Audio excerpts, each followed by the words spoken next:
So this is the beauty of when you're in group. I can say the topic is clarity when we trust from our inner guidance. Now, I don't even know if that's the right thing. I'm trying to reenact it. And what did you want to change it to, Greg? Clarity comes as we trust our intuition, because as soon as we stop trusting our intuition, the clarity diminishes. So it's like if you're in motion and trusting every breath, every step, you actually are able to have the clarity landing with you. And if you stop being in motion, the clarity, it's a living thing, right? It's like everything else. It's energy. It's alive. It's moving. And when you're moving, it can ride with you. And when you stop moving, it wanes a little, if that makes any sense. Yes and no. Okay, the yes, it makes sense. And the no is I can hear people listening going, you mean I never get to stop? I never get to rest? I never get to take a break? I've always got to be moving? No holidays. Isn't that what the world's doing? We're do. So can you elaborate what you mean by in motion? Well, it's not necessarily like you're out jogging, that sort of motion, but it's in how you listen to yourself and how you trust yourself, that motion. I think as you were talking, Greg, what came to me was it's like the difference of, are you coming from the place of your heart or your felt sense, your intuition, or are you coming from your logic and your mind? That's how I felt it as you were explaining that.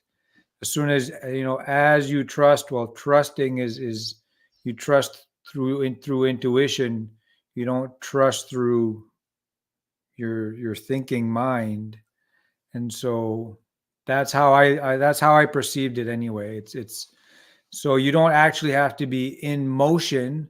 You just have to be in your in your feeling and trusting your intuition, your felt. It's in the body for me, not in the head. That's how I differentiate it anyway. Yes, I would agree with that. If you're saying I was right, I'll agree with that. Yeah. You're right. You're right. I'm just making you more right. And Well, and what's coming to me to add with that is it's I think the motion and trusting your intuition, as because when you trust your intuition, the real essence of who you are begins to emerge. And as that emergence shows up, that motion, and that is something for anyone that's not really seeking something other than what they already have in this plane, in this existence, in their 9 to 5 job, then they really won't get what I'm going to say next, because it's that desire to find a greater truth in what we know now is the motion. And that's like every thought we have, every action we do, every word we say, how we view the world, all those things. There's always ways to even just slightly redefine it so it gets closer to the truth of who we are. That's the motion that I'm talking about. And as we unscramble how we think and how we process the world, and we just trust in that process, then the clarity comes easy. It comes in the same waves that we have that in motion. And without that in motion, we can for sure rely on the logical mind, and pretty good things can happen with that. But like, I'm done with pretty good. I want something that's way beyond that. Pretty good's nowhere near good enough. It's like without any pressure.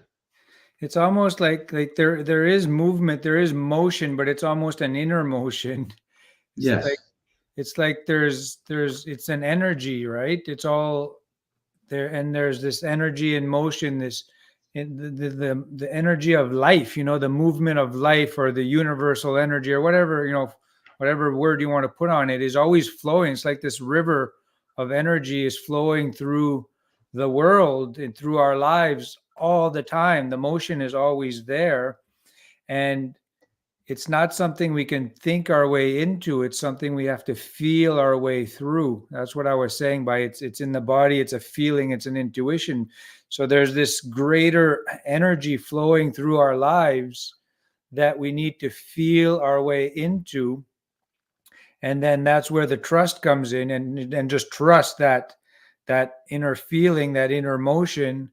And it only, to touch on the topic of tonight, it almost only gives you the next step, right? Because you're just feeling okay. I'm in the flow, right? It's flow state. I like flow state. You're in the flow. You're in the zone, like the athletes will put it, right? So you're just feeling the energy of the game, whether you're playing soccer or playing the game of life, or swimming in currents. It's just feeling your way through, and you only have the next step, the next action. I feel to go talk to this person, or I feel this, I feel like starting this project, and then once you've taken that step, then you got to feel again and see what the next right step is. So you're not logically thinking all of the steps ahead. You're feeling your way through the energy, the flow of life. And it's a very, very different thing from thinking about it and feeling your way through it.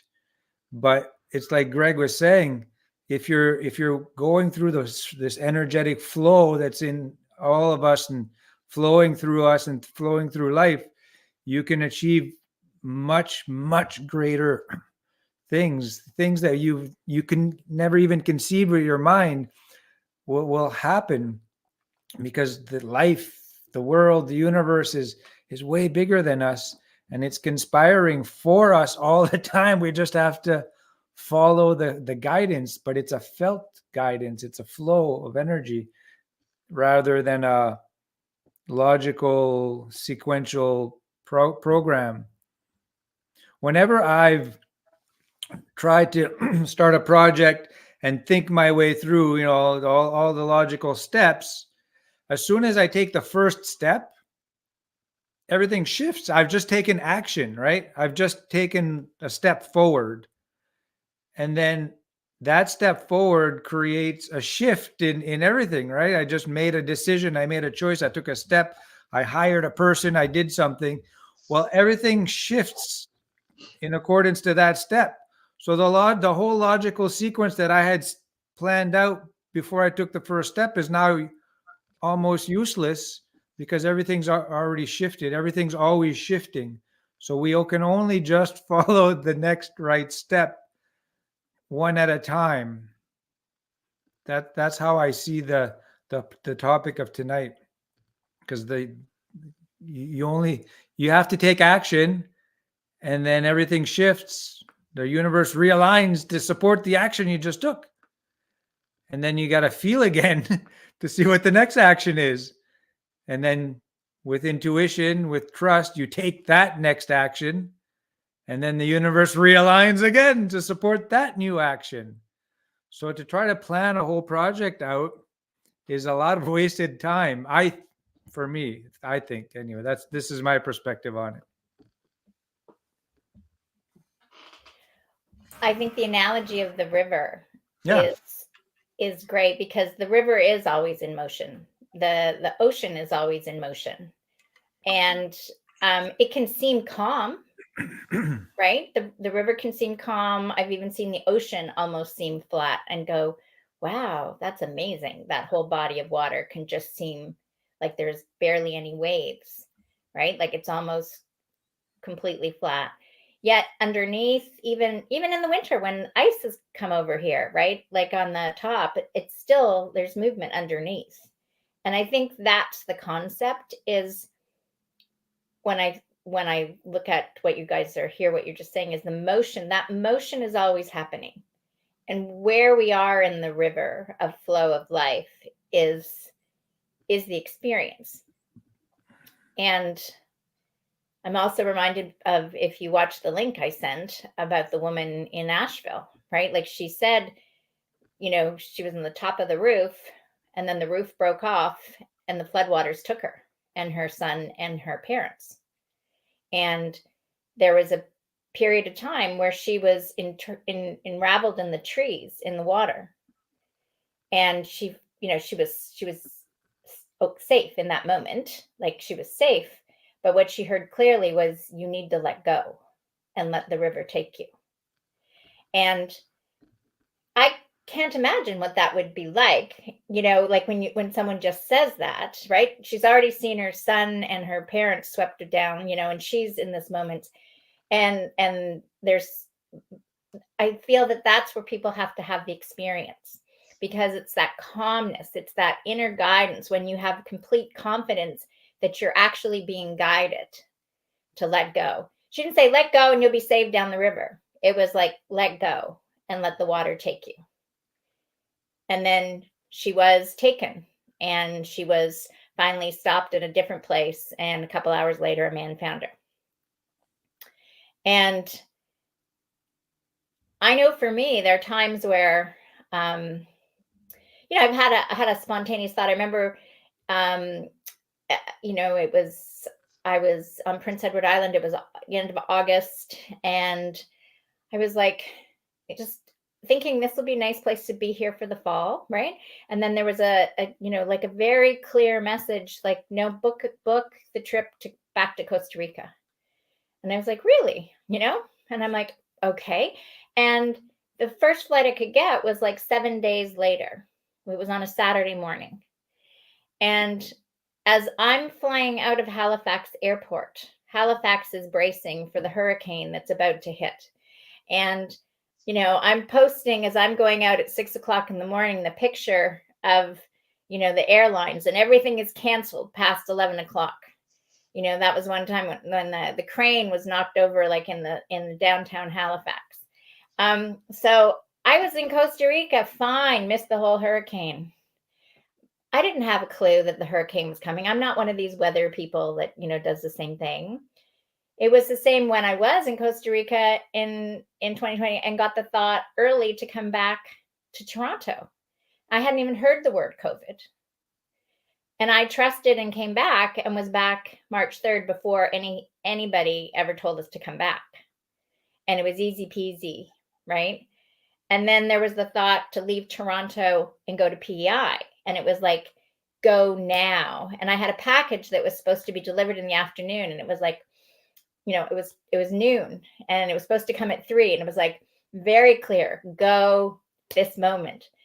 And I think that, you know, when you can trust, I only see my little perspective. It's like being at the bottom of the hill, right?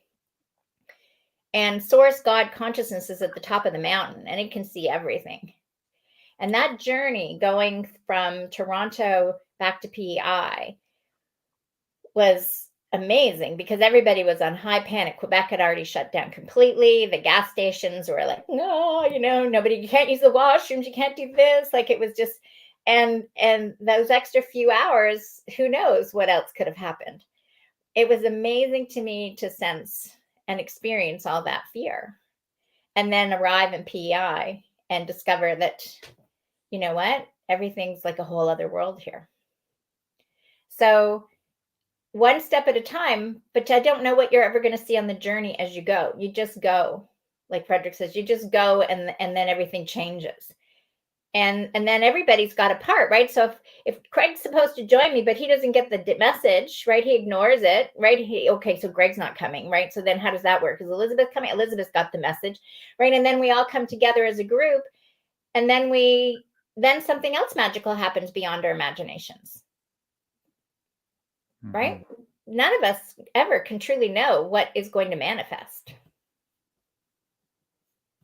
I think a good similarity is, like, you know, and like in the movies, you see a high-tech house where the floor lights up as you walk on it. You know, the floor has all these cubicles of light, and as you're walking, each cubicle lights up when you step on it and stuff like that. And that's sort of the same thing, because it's dark. we don't have any illumination ahead of us. And it's the trusting that intuition and then the clarity when the light comes on, when your foot hits the ground. And it's just like that. And it is just like that. You can't even say for sure where your foot's going to be till it hits the ground. And then that actually happened. And then you take your next step, and that mid step is trust. It's spirit's not going, put your foot over there. It's just saying trust. I can share a trust story that happened back in the day. This is going to reveal some of my seeded past a little bit. I think I might have shared this before, but a friend of mine was running drugs across the border, let's just say, and I'll leave that as short as it possibly can. And his boat broke down in Lake Ontario, so he was floating in Lake Ontario for 3 days. He thought he was going to die. There was 2 guys in the boat, and they got back, and his wife called me, said, "Oh, he's back. We found him," and all that stuff. So I went out to see him to see how he was doing, because he was like, didn't eat anything for 3 days, and we met him right by a harbor in Mississauga, and we were at a restaurant, and he had 3 screwdrivers, like the vodka and orange juice, on an empty stomach after 3 days, right? And he was okay while we were there. We were there for 20 minutes, and he just was so happy to be on dry land. He just pounded back 3 of those, and he had a big duffel bag of weed, and he goes, "I'm going to go hide this, and I'll meet you guys back at the house, in an hour." So it was about 4 hours go by, 5 hours go by, and his buddy John that was with him, who wasn't drinking, showed up and says, "Yeah, like he's just like a drunken mess. I'm not even sure where he is," right? So we go looking for this guy, and it's just like one of those jet black nights. You could hold your hand up in front of you and you couldn't see anything. It was black. And we're walking in this field. He's going, "It's around here somewhere. It's around here somewhere." I said, "Well, if he's that drunk, he's not even going to feel the mosquitoes biting him. We can come back in the morning and get him, And then as soon as I turned around, I almost stepped on him. He was laying in the field.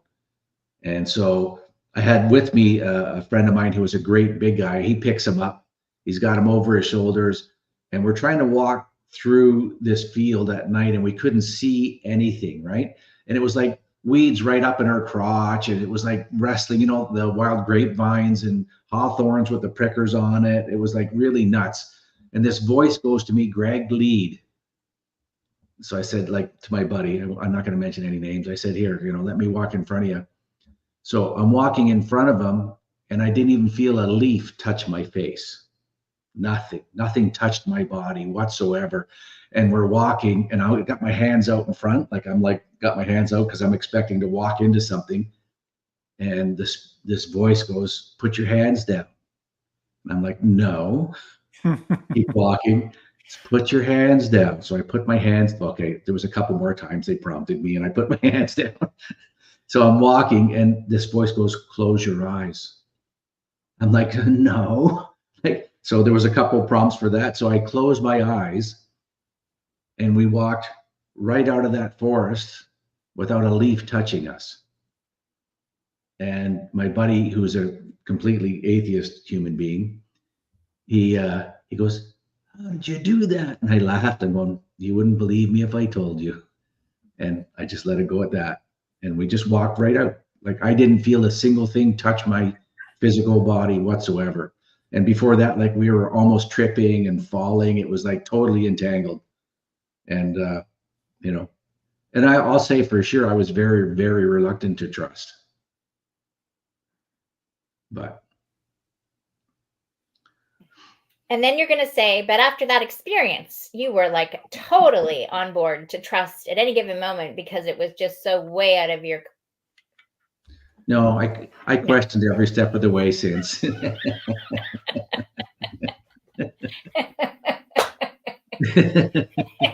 you knew that. That's why you said that. So how many of those wow experiences did you have to have before you decided to surrender? I think I'm still having them. So it's You know, a forever ending journey. compared to what I was, for sure, I trust way, way, way more. But like, it's still ongoing. You know, like spirit has always taken me to the point of where I wanted to quit, and then showed me the blessing. So, like I was told to do my pipe every morning till they say stop, and then my mind wants to know, right? My mind's like, how long is this got to go on? It's getting cold outside. I'm sitting on my front porch every morning. And it's like, oh, that was cold. You're gonna make me do this in the blowing snow? And I swear to God, I heard a laugh. No, no, I didn't hear a laugh, but it was like, yeah, it's gonna take me till I break, and then it's been blessing me already with, I've shared with you, Jacqueline, some of the teachings and stuff like that, and it's interesting. May I jump in? Yes. Before I get caught up and forget everything that has happened in the past 20 minutes of conversation that I can't keep up with? I was thinking right back to, I'm going to go back to the beginning and think about what you were saying, Greg, about like, do we have to keep doing this all the time? And what came to my mind was, it's like exercise, like when like if it's turned on all the time, it's like the way that what I felt when you said that was like, oh, this is such an effort kind of thing. And this is why like from an outside perspective, of someone who's not aware of or not trusting to step into their intuition, right? It's like exercising on a bike, or lifting weights or whatever. Is that your body becomes fatigued from it, and it seems like it's a chore or it's a heavy thing to keep doing. And it's like, what I was thinking as I was listening to you and Frederick is that we are so committed to all of these little processes that keep us from being connected and listening to our intuition, that becomes the easy thing, and it is perceived that our intuition is difficult to achieve, when it's the opposite.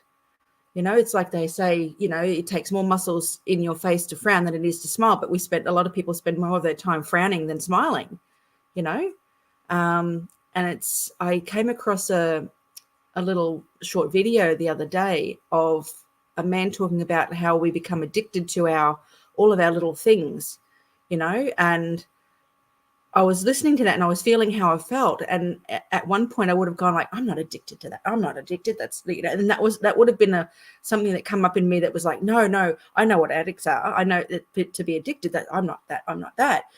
And yet even that thinking, had I had that been me, that would have been my addictive thought. Right.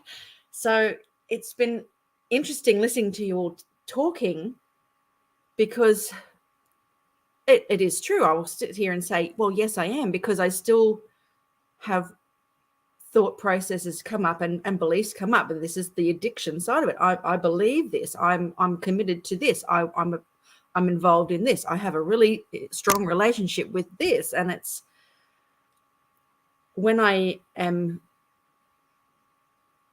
like you're saying, when I'm in the flow and things, and I'm not thinking, it's all the brain. It's all the thought processes that get in the way. When I'm not thinking of it, everything just happens without any involvement from me. And it's just like, it's like breathing. It's so easy. I don't even have to do anything about it. I don't have to put any effort into it. So, yeah, this is what's been coming while I've been listening to you all talking. And it's the more that happens, the more I go like, wow, this is so much easier than me exercising my muscles in the wrong direction. Yeah. And yes, I agree with Greg. Yes, it will probably be until the last breath that I go, no, I'm going to be resistant to this. But, I'm open for the challenge, okay?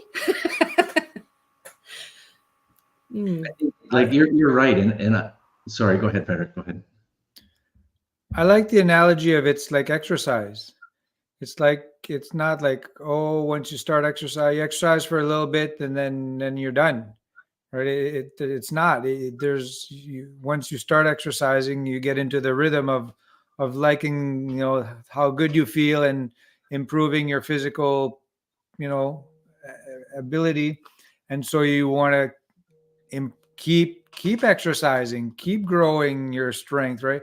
And so the intuition and the trust and the faith is like a muscle that you want to keep developing, and you can get better and better and better at the trust and at the intuition, and so it's there is no end, and the ego is always present. It's a part of who we are. So there's always that never stops either. It's always the what if you're wrong, or no you didn't feel that, or so there's no end to how far we can develop this ability. And I don't think there's ever a time when there isn't a little voice in the back of your head going, no, don't try. I don't know. I haven't gotten there anyway. It's a continual process of growth, of trust, of evolution, and there's times when the intuition is really, really strong and very, very clear, and others where not so much. But it's always there, though. That life flow, that consciousness, that energy that flows through all of us, that flows through life and through nature, is always there guiding us. It's just how much of it are we tapping into? How much of it are we allowing to flow through us? And it's always also going to hit up against boundaries, like the fears and the beliefs and the limitations that we impose on ourselves. That flow of life is going to hit up against that, and that's there to show us where our own limitations are, and then we have a choice of trusting and shifting our beliefs and our limits, or letting our beliefs and our limits keep us limited, stop us, right? Yeah, I think all the suffering comes from the self-imposed limits.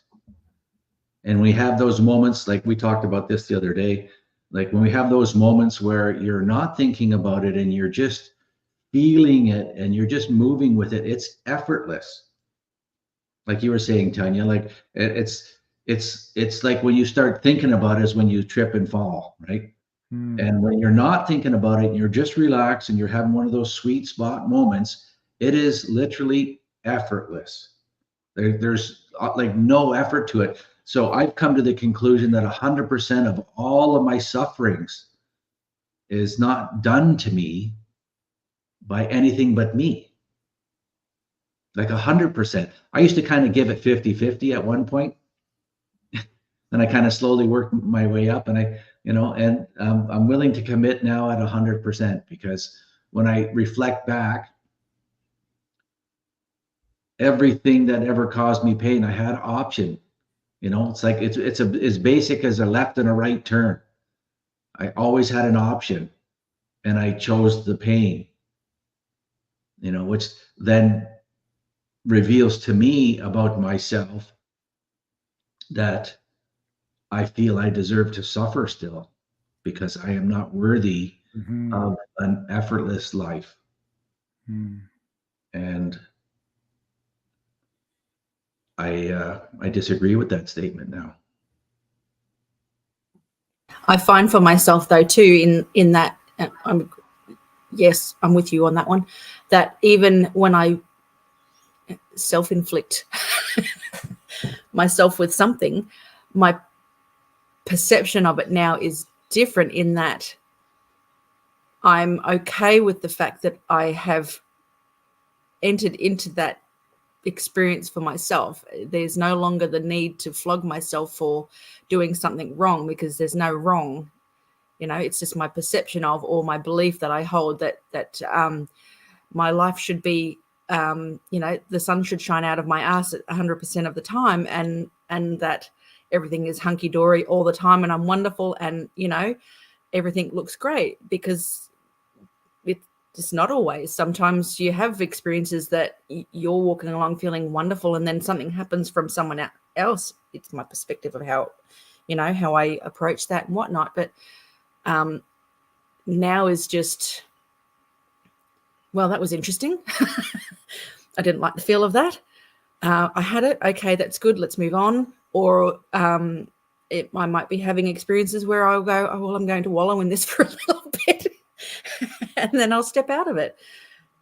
There's no need to judge myself for having something that doesn't make me feel nice. I'm more open to being accountable for my role in it. And I think that's where a lot of us are experiencing. We're having this conversation yesterday that this is what it is that we're learning to be accountable for what happens in our life. Because there are so many people that go like, well, I'm not to blame. I didn't do that. I didn't say that. I'm not responsible, rah, rah, rah, rah, for whatever experience, big or small. But if you respond in any way, you're accountable, even if it's a nice response or not. And I think that's a bit of a confronting thing for people to go, well, I'm accountable for this in some way. Because it really does make you look at yourself, and it really does make you have to stop yourself and go like, I don't like that.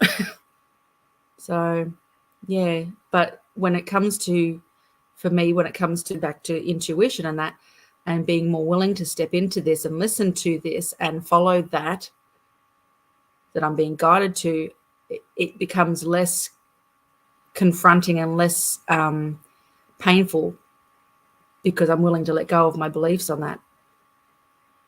So, was that a good waffle? I thought I went on for a while.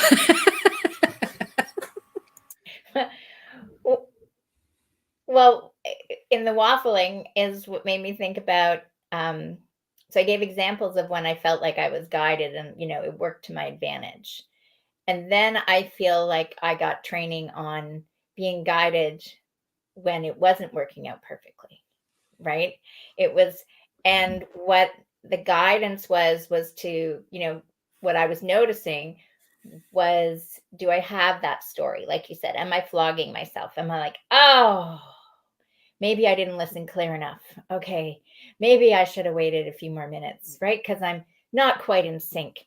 And it's all the mental garbage that I feel we are guided to have experiences to clear, right? It's like being guided to create a cabin in the forest.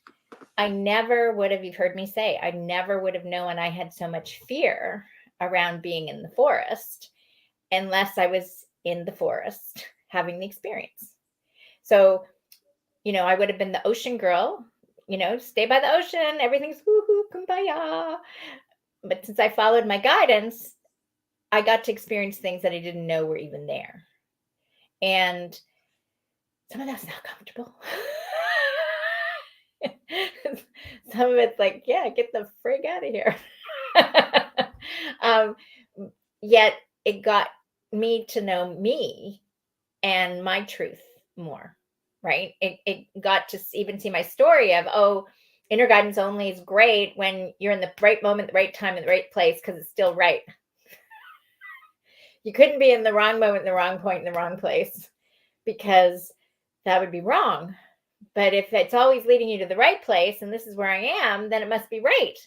But so all those like mental things had to get like rewired, the new neurotransmitters fired, whatever you want to call it, because that was the garbage of my mind, right? That was the habitual training. So this concept for me of one step at a time, one breath at a time, like I truly don't know how I breathe. I don't know how my heart beats, right? So I don't know how the universe works. Like I really don't. Right? I don't know how this thing works that we're all together. I don't know how it works, but I'm in the experience of it. And I can only notice what I'm noticing. And I think if we just keep helping people come back to this moment, this moment, this moment, everything's okay, everything's fine. really everything is okay, everything is fine, even with that woman being in amongst the floodwaters, and everything being devastated. I mean, there was a moment that she was fine, and she also described her moment of, like, she knows her 7-year-old son, and her parents have, her 7-year-old son called out to Jesus as he was going, right? Like, and she was like, he's going to have his own superhero experience. They're fine. They're just in a different experience. But that didn't mean she wasn't grieving for it all, right? So it's that level of trust is beyond most of our comprehension.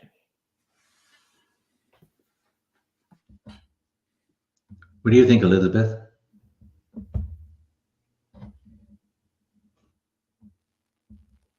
Getting used to this format. Yeah, I find since being back in New Brunswick that it's what makes me smile. What makes me smile, what there's an attraction to that soul love feeling. And this small property that I'm on, I mean, huge compared to Toronto, but this property, it's my grandmother trees. It's like I go out and I'm so surrounded by love, and it's because they speak to me, and it's almost every day I'm with my mom, and whether it is driving, looking at the changing leaf colors, whether we're at the beach and she's in a winter coat because it's really breezy these days. My heart is singing, and I flow with that. Like, there's no thinking. It's what would love do now?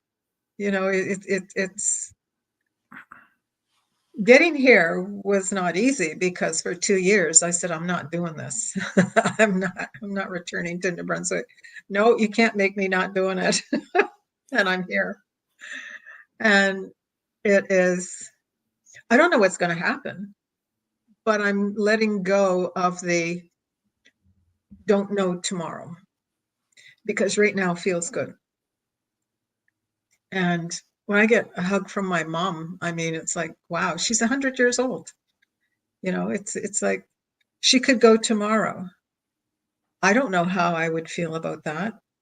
Would I totally break down, or would I somehow be okay? I know where she's going, but I'm selfish. I want her here. So it's interesting.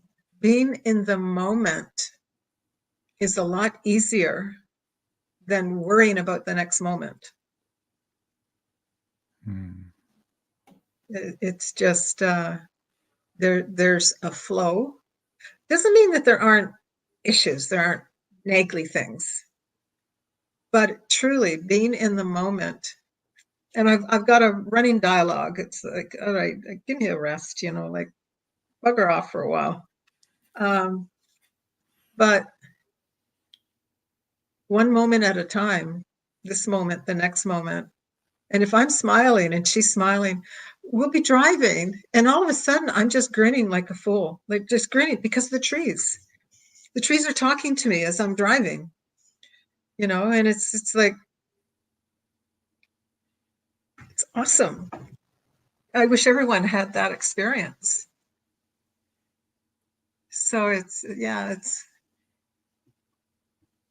no question there are issues. There's no question. There's, it's like running dialogue, all kinds of stuff. No, I'm taking the easy way. I'm what would love do now. So it's, yeah. I think I've returned to simpleton.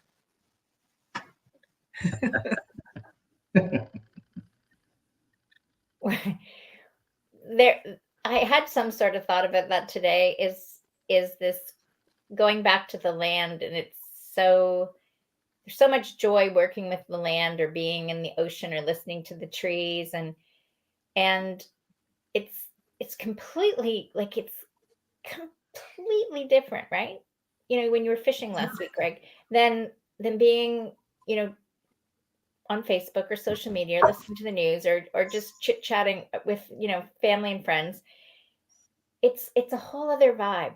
And I used to think, when you said the simpleton thing, that's what made me giggle, because when I was schooled and educated in the Toronto ways, like, oh, those rednecks, those simpleton people, they just simply don't get it, right? And how the hourglass has turned, how the world has shifted for me, because now it's like, those people in the city, they're so busy with their tech, tech, tech, tech, tech. There's no connection. Like today, I'm just enamored that the strawberry plants are growing new shoots. Now they might have done that last year, but I didn't notice it last year. I only noticed it this year. And I'm probably only noticing it this year because a friend said his apple tree blossomed, right? And that his rose garden showed a flower on Tuesday. So when we've been talking about notice what we're seeing in nature, because nature knows before we do about shifts and changes. So, I'm looking more that way, right? Like, it's like, shh, what am I noticing? Whereas I never would have had that as a city girl. City girl was a little judgmental, a little uppity, a little bit, totally education's where it's at. And I was brainwashed completely. I'm still washing my brain out, but it's getting clearer. I wasn't going to say anything. I could read your mind.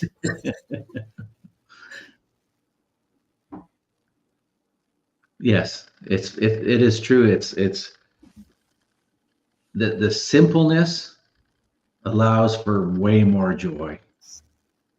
The complexities, I think it does happen, right? Because like we have all the, the brain chatter and stuff that we're working on, right? And that tends to try to make it complex. And then at any moment though, we can just stop it, right? When for me anyways, when I become aware that I've kind of run down a track that isn't feeling right, I can just take a breath and just stop. The walk slowly, breathe deeply, always comes back to remind me to just do that, right? When you catch yourself running, that's usually the first sign. When you're so busy, you don't have time for anything. That's one of the signs, and that seems to be the way of the world. And and I get caught in that too, with my work and construction and stuff like that. So I'm really looking forward to leaving that behind. And it seemed like I had everything booked up until spring, and everything's kind of finding a way to not be there. and I'm looking at it and I kind of laugh and going, okay, what are we doing? Egypt, February, booking the ticket.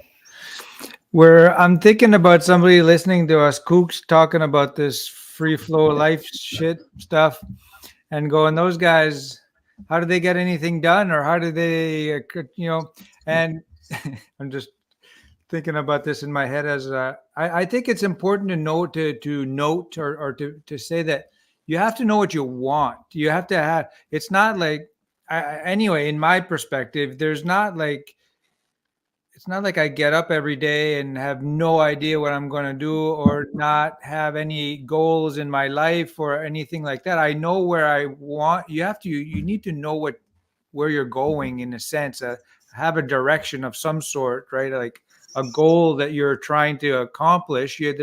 There's still, whether it's spending as much time with your aging mom as possible, or gaining freedom of time, or making your way to Egypt, or there's a goal that you have, but then the how you get there is that's what we're talking about, is the trust, and then the letting go, and the following the intuition, right? I think it's important to add that piece of there's things in our lives that we're aiming towards. It's just you don't map it all out. You allow spirit or the guidance or the energy of the world or the universe to find the easiest path for you. So knowing where you want to go or what you want to have or do or be, and then allowing spirit to guide you there. It's a combination thing for me of what you're saying, because I think it's practice. We get up and we set goals and we run at the world and see how it responds to us. And I think as we start trusting and have those moments of intuition, it changes how we choose what we want. True. Right. And I think it slowly whittles it down where it's getting closer and closer to what spirit's guiding us to. You know, and I think at some point that merges. And It's like letting go. Sorry, Greg. It's like letting go of the thought process that to be connected to your intuition is a whole separate thing to being living in society and being a functional person. It's not that. It's correct. It's one and the same. Yes. You know, it is possible to be moving fluidly in your life with your intuition, and going about all those everyday things. And there's no separation from it. You know, you shouldn't have to. What come to mind was the word retreat. You know, like people like to go on retreat, which is to get away from, you know, to recuperate yourself so you can go back and deal with all of the stuff that you can't deal with. And it's not about that. It's about being able to move through your life and stay in this space, and not have to retreat yourself all the time. Yes. Well, that's interesting because I'm going to a retreat this weekend. And it's my practitioner group that for 25 years ago, we had these annual gatherings just north of Toronto. And then that land got sold. It was amazing land, double ley lines. I mean, it was awesome. You felt it as soon as you crossed onto it. And the last 5 years, we've been meeting via Zoom. So we cover 5 continents now. It's so awesome. And this will be the first time in 20 years that I'm being with some of these people. Many of them I've known 10, 15 more years, but I've never met them face to face. So this is a treat. This is a treat. This is a treat. This is like, I want more of these treats. It's funny you say that. It's funny you say that because that's what I think we should be calling them treats, not retreats. Yeah. Yeah. It's just it's amazing. And sometimes I think, should I be doing this? Because my mom is getting used to me being here every day. And when I was away for a couple of weeks, when I got back, she grabbed hold and said, "Don't go away." And there's a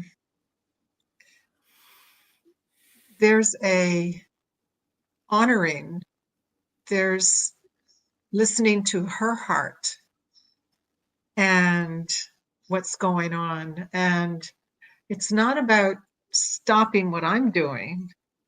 It's all of a sudden my joy, it's like 1,000-fold more.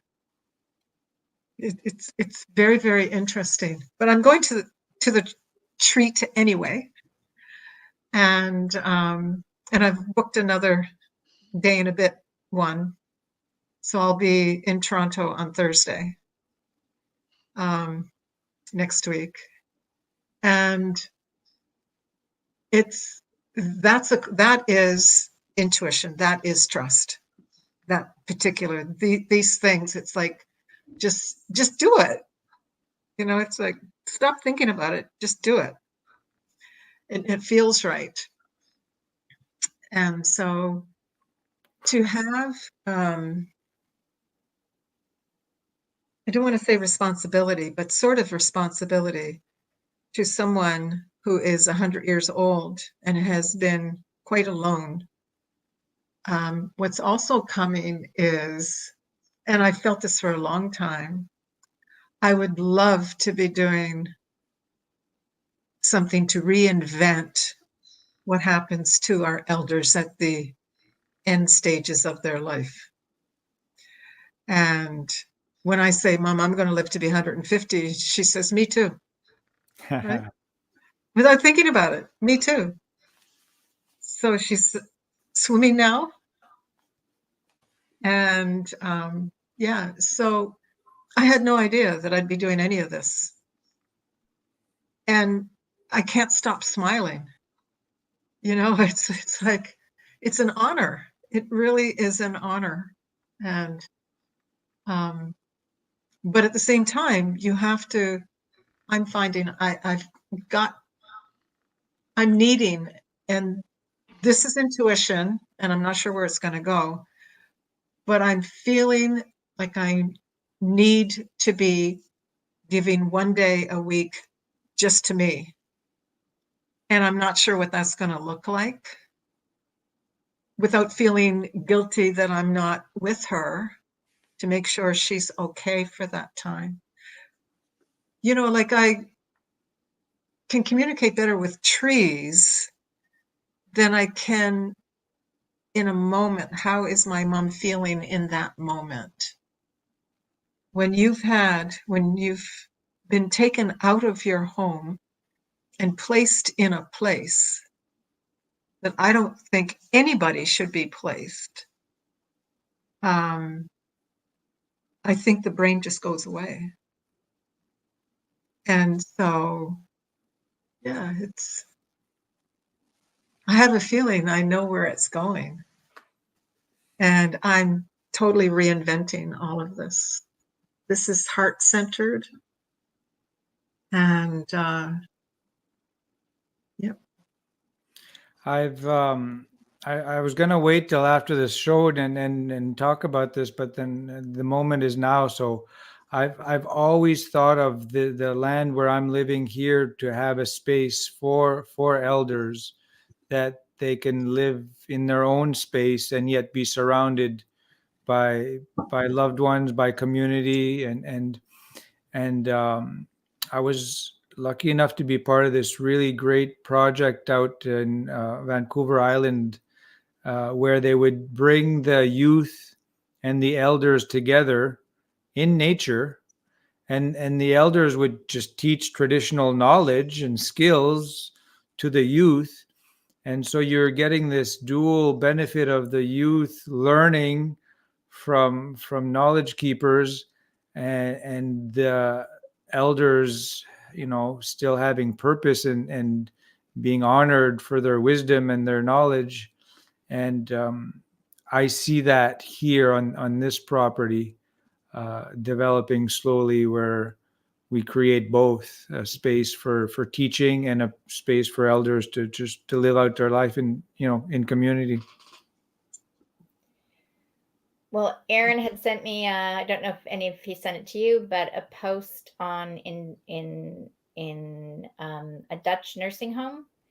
They give free rent to youth who give 30 hours a week to be with the elders, the seniors, and they learn from them. So they help them, but they learn. Like it's this concept, right? Is sometimes your own children, daughters, sons, daughters, your own family members don't listen to you because they have preconceived ideas, but then you stick them to another elder that isn't your grandmother, and they go, oh yeah, that makes so much sense, and grandma's like, I told you that for like 20 years. Okay. But now they get it. And so I really feel like what we're going to be doing is reworking. Like it's different than just changing roles and redoing the world in the same sort of way, but we're going to do it better. It's like we have to turn it upside down, right side up, like shake it a bit, because it can never be just like the ancient times. And it can never be like this. It's going to be new. And so in the newingness, it's really about that taking one step and envisioning what feels in here to be true, what feels like opening, heart opening love. Like, as Elizabeth says, she's smiling, she's so full of love and joy. And that essence of just recognizing there's a peace, a deep peace within ourselves and within our community, that sure, we've all got issues. Sure. There's things that still trigger us, yet the leaves will fall. It's the letting go, right? In autumn, the leaves will fall and they'll be reborn again. Like, that's just the water, the tides come in and out. This is life. It's an ebb and a flow. And when we start to respect each other for who we are, truly, as each of us as a divine creation, and honor our connection to the land and the air and the water, I mean, we're going to embrace a whole new world.